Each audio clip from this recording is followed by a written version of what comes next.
David Benioff et D.B. Weiss plancheront sur cette série de films, qui sont distincts de la trilogie actuelle, dès que la dernière saison de Game of Thrones sera terminée. Le Monde, 6 février 2018 à 23h43, mis à jour le 7 février 2018 à 06h11 lire. Aussi, univers étendu et clin d'œil, comment Disney a redéfini la galaxie Star Wars. L'intrigue sera à la fois séparée des aventures de Luke Skywalker et des dynasties de Jedi, au cœur de l'actuelle trilogie, et de la nouvelle trilogie, dont Disney a annoncé la préparation au mois de novembre.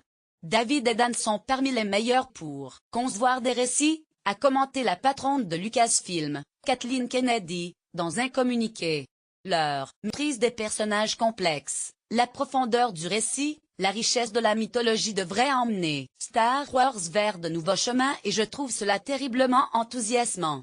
Benioff et Weiss ont, quant à eux, publié un communiqué joint où ils confient avoir rêvé de voyager vers la célèbre galaxie lointaine, très lointaine créée par George Lucas depuis le premier opus de la saga, sorti en 1977. Nous sommes honorés de cette chance, un peu terrifiés par la responsabilité, et si excités de démarrer ce projet dès que la dernière saison de Game of Thrones sera terminée, ont-ils poursuivi. Une des sagas les plus rentables de l'histoire du cinéma. Bob Iger, le patron de Disney, maison mère de Lucasfilm, a déclaré que la saga avait dépassé les attentes du groupe depuis que le géant du divertissement a racheté en 2012 la société de production créée par George Lucas. Les deux premiers films de la plus récente trilogie, Le Réveil de la Force et Les Derniers Jedi, font partie des plus grosses recettes de l'histoire du cinéma, avec 2 milliards de dollars et 1,3 milliard générés, respectivement. Lire aussi, Bob Iger, le patron qui redessine Disney Rogue One, 2016, premier spin-off indépendant des trilogies, a quant à lui amassé plus d'1 milliard de dollars de recettes en salle, ce qui augure une bonne performance pour le prochain spin-off Solo, A Star Wars Story qui sort en mai et racontera la jeunesse de Han Solo, autre personnage mythique de la saga.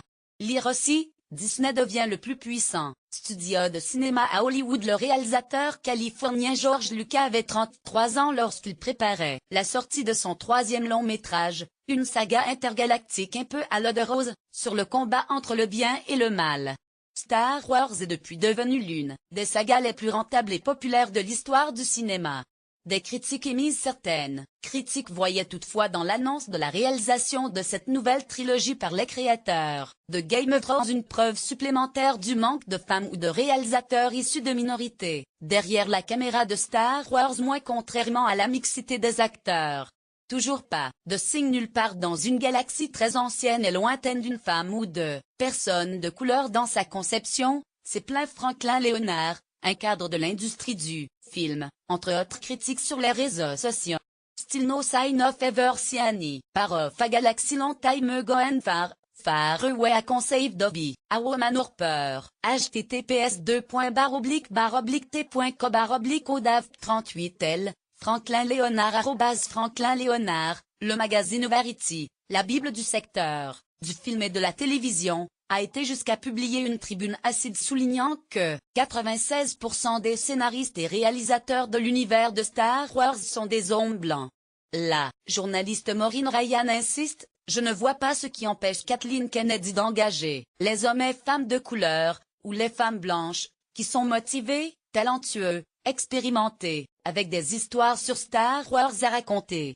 Depuis toutes les années où j'écris sur ces questions, j'ai entendu toutes sortes de justifications et honnêtement, elles sont toutes bidons.